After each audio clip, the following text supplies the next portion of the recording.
ng Diyos, sabi doon, ang kaaway ay pumarito para manira, magwasak, mamatay. Lagi pong nandiyan ang gawa ng kaaway. Walang ibang gusto kung hindi tayo po ay mawala sa presensya ng Diyos. Tayo ay mawala doon sa buhay na nais ng Diyos para sa atin. Pero hindi po doon natapos ang salita ng Diyos. Ang sabi po ay, ngunit si Jesus po ang nagsasalita dito.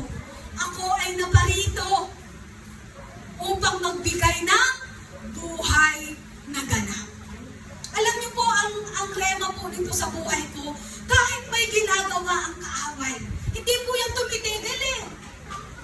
Kahit yung nakaupo tayo dyan sa upuan natin, may ginagawa po siya para ma-distract tayo, mawala ang focus natin sa kung ano ang nais ibigay sa atin ng Diyos at maranasan po natin.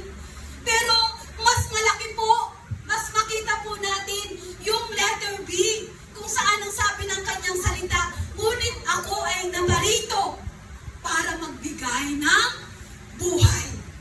Ano mang gawa ng kaaway, kaya po yung alisin ng Diyos